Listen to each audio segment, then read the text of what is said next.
The Onimusha series is well known for its mainline entries that mix together the best of Resident Evil and Devil May Cry and provided some of the PS2's most memorable games. However, not many people know about the spin-off Blade Warriors that took the franchise in a completely different direction and turned it into a sort of platforming fighter that's incredibly similar to the likes of Power Stone and Smash Bros. Now there are two main modes that you can jump into with both versus and story, and for any fan of Onimusha, the story is surprisingly well thought out and expands upon the timeline in meaningful ways. When it comes to the gameplay itself, it features many of the characters that have appeared throughout the series and sees you taken to a range of different stages that throw you into the deep end, with you having to survive waves of enemies that come at you from every angle. Of course, you've got a multitude of ways to fight back, with a string of basic sword swings and kicks that can be worked into combos, as well as a couple of special attacks such as the Ascending Slash that opens up enemies for huge amounts of damage. What adds to the amount of challenge in the game though is the way that blocking works, and it's all dependent on a meter that slowly depletes as you guard.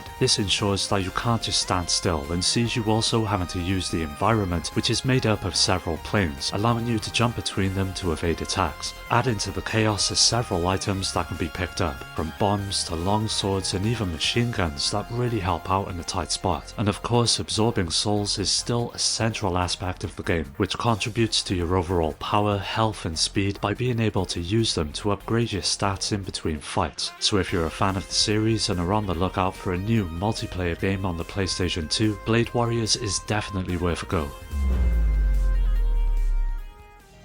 Starting out life on the PlayStation, the Bloody Roar series has gone on to become a sort of cult classic amongst fighting fans, and the fourth entry on the PS2 was a great addition to the franchise. Building on what came before it, it once again throws you into the arena with a selection of nearly 20 characters, some making a return from previous games, as well as new fighters that help round out the generous amount of variety that they all bring to the table. Of course, as with many other fighters, you've got a selection of modes to jump into, with the career being the main star of the show, allowing you to take your chosen character through a series of fights and unravel their story. As with the previous entries, the gameplay is what really helps Bloody Roar 4 stand out, and you've got a range of basic attacks, from simple punches, kicks and throws, but what helps mix it up are the several special abilities that each character possesses, as well as the infamous beast mode. This mechanic sees you being able to transform your fighter into a beast, and is all beholden to a gauge that's filled by landing successful hits. What makes it a bit different from the earlier games though is how the gauge is now intertwined with your health, and if your HP is completely gone, you'll instantly transform into a beast and use up that gauge in a last-ditch effort to salvage the fight. Hyper Beast also makes a return, but with a twist, and allows you to sacrifice your health and go all in on your beast form, which rewards those who play aggressively, opening up many new strategies to overcome your opponents. Although the series has never been able to earn the same sort of respect or popularity as say Tekken, Bloody Roar 4 still remains as one of the best fighting games you'll find on the PS2. Today's video is sponsored by FlexiSpot, who are generous enough to send over one of their standing desks that aims to improve your productivity as well as overall health when it comes to working at a desk for hours on end. For me, it's really helped to improve my workflow, and that's mainly down to its various features that allow you to adjust its height thanks to a powerful dual motor system that's surprisingly quiet when making adjustments. It ranges from as low as just over 60 centimeters to as high as nearly 130, with it being built to work with people of all heights, and thanks to its anti-collision system and child lock, you'll never have to worry about something going wrong. By far my favourite features, and a great improvement over the previous models that FlexiSpot has sent in the past, is the updated touchscreen display that now comes with a USB-C connection built in, allowing you to easily keep your devices topped up, as well as several presets and memory settings that see you being able to save different heights for the table so they're only one touch away. The other is the included cable management system that makes organising your cables a breeze, with you being able to neatly tuck them away underneath the desk, and with the included velcro tape and cable holder, it's easy to hide them completely. With a wide range of colours and different tabletops available, there's bound to be a combination that will suit your home. So if you're on the lookout for a new desk, make sure you head on over to the FlexiSpot website by using the link in the description. If you've never played Kessen, it was one of the first games to hit the PS2 that more than proved what the console was capable of right out of the gate. Appearing at launch in Japan and heading west a year later, the game is a strategist dream and all takes place in the late Sengoku period of Japan. You step into the role of Tokugawa, the leader of the Eastern Army, as you battle the forces of the West, and while it does take a few liberties with the history, it largely stays true to the events, with a few what-if scenarios and changes that help amp up the drama of the story. For just how impressive and authentic the game feels, it's the gameplay that really hits it home. It's the perfect blend of strategic planning and real-time chaos that rewards you for carefully planning ahead and weighing up the pros and cons of each and every move you make. As the leader, you've got command of several different units that are strewn across the battlefield and get to determine their movements and attacks, from horses to archers, cannons and infantry, who've all got their own unique roles to play during each battle. They've all got access to special maneuvers which can only be performed when a certain unit has something known as zeal, a sort of rating that fluctuates depending on how well the battle is going. If you've got the correct amount, these attacks play out in spectacular fashion and take you up close to the action as they all play out, and to be fair, with considering how much is going on at once, it's really impressive seeing the PS2 hold its own and deliver it all without a hitch. To be honest, it's a real shame we haven't seen anything from the series for so long, and here's hoping that one day Kessen gets to make a return to modern systems. With the PS2's vast library, it was all too common to see some games fall through the cracks, and Swords of Destiny certainly fits that bill. It's essentially a budget title that had hardly any marketing behind it, and as a result it went by largely unnoticed, but despite its low budget, it offers a pretty decent action slasher that any fan of the genre will no doubt enjoy. It draws heavily on Chinese folklore, and casts the player as a young man known as Li Yun, a fighter on a journey to avenge his teacher's death and save his daughter from a sinister evil. Now, the game unfolds across a range of different locales, from misty temples to fiery caves and mountain tops that all add to the sense of adventure that the game gets so right. But where it truly excels is with its gameplay, and it can easily be summed up as batshit crazy. As with most hack and slashers, you'll end up with a range of different weapons to help get the job done, and you start out with a basic sword, but soon come into the possession of two more. Each of them come along with their own abilities, with one being incredibly quick to use, another seeing you having to charge up the attacks, and finally one that lets you create waves of fire to breathe down on the enemy. Mixing and matching these abilities together and forming combos is the best way to tackle the seemingly endless waves of enemies that warp in, and you'll want to take as many as you can down, as upon their defeat you'll earn a small amount of XP, which can then be used to increase the potency of your weapons and your overall strength. To round off your abilities in combat, you also have access to something known as Sword Time, that lifts all of the enemies into the air, slowing down time and giving you an opportunity to kill as many enemies in a short window. Ultimately, Swords of Destiny ends up being a lot of fun to play through, and while it's clearly not on the same level as the likes of Devil May Cry, it's still a solid experience.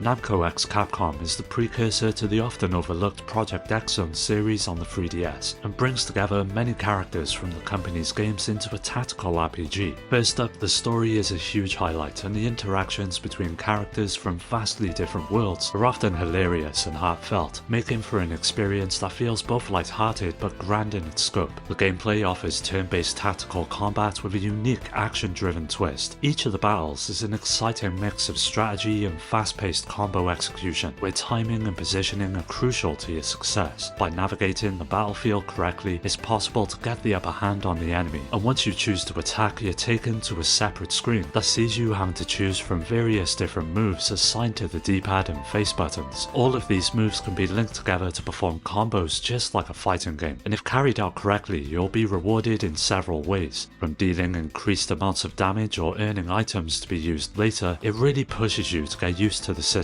And with so many characters in the game, there's endless possibilities for building the perfect defense. Apart from the various moves and combos you can pull off, each fighter gets their own special attack that's beholden to an SP gauge that fills as you defend or land hits. In typical RPG fashion, these moves are a true spectacle, which light up the screen and deal a major blow to your enemy, having the potential to completely turn the tide in each battle. For anyone who's at all fond of either company's games, as well as the strategy that comes along with SRPGs, then Namco X Capcom will be well worth your time. The Gundam series has had a long history when it comes to games, with titles reaching all the way back to the days of the NES, but easily one of my favourites has to be Zeonic Front, that dared to do something no other Gundam game had really done before and put you into the cockpit on the Zeon side, and made you command an entire squad in tactical, mission-based combat instead of just one-on-one fights. You take on the role of Garrett, the leader of an elite special forces unit, with the campaign following an alternative timeline when compared to the established lore, and sees you undertaking a variety of missions, all with different objectives and enemies to overcome. Each of them sees you taking command of up to 6 different mobile suits, which you can instantly switch between once out on the field. Of course, this opens up all sorts of different strategies, with each of the suits excelling in different types of warfare, from being better at laying down fire from a distance to fighting up close and personal. You've got a wealth of options, and what makes it so intuitive is just how easy it is to control your teammates. You get to set waypoints at the beginning of each mission, as well as issue simple commands like concentrating fire, holding your ground or advancing, and when a plan comes together correctly, it's really rewarding. This is mainly due to the level of difficulty that the game operates on. It's something that's not going to hold your hand, and all it takes is one mistake in your approach for it all to fall apart. Thankfully, there's plenty of upgrades to earn along the way that somewhat offset this initial high amount of challenge early on. Overall, Zeonic Front is hands down the best Gundam game I've ever played, and if you're fond of the series or just mech games in general, then it's something you'll definitely not want to skip. When it came to RPGs, the PS2 was an absolute dream, with many of the most respected in the genre finding a home on the console. From Final Fantasy to Star Ocean and Persona, there were plenty of options when it came to looking for a new adventure to undertake. But one series that never really hit the ground running was Tonelico, and its sequel is still sadly stuck on the console. The story begins on the floating continent of Metaphals, a huge landmass propped up by a tower in a world where nearly everything is controlled through sound waves by special beings known as the Revitales. The songs they sing have the power to both destroy and heal, and as you would guess, this plays directly into the gameplay itself, with the player taking up the fight as Croix as you embark on a journey that spans the entire kingdom with its fate in your hands. As with many RPGs, they either thrive or fail on their battle system alone, and the one present here is a huge improvement over the first game, where you're presented with 2 different phases, both offense and defense. During the first period, you get to perform one of several different attacks with your front row of party members, whilst your song magic charges up in the back. During defense, you've got to perform time-based maneuvers to keep up your guard, and by doing so correctly, you'll charge your song power even faster. Once charged and in sync, you're free to unleash your power, and this is where some of the more devastating abilities within the game can be performed, even though the adventure is admittedly quite easy, and there are a few errors when it comes to its localization. Tonelico 2 is still a great RPG that hopefully one day makes it off the PS2.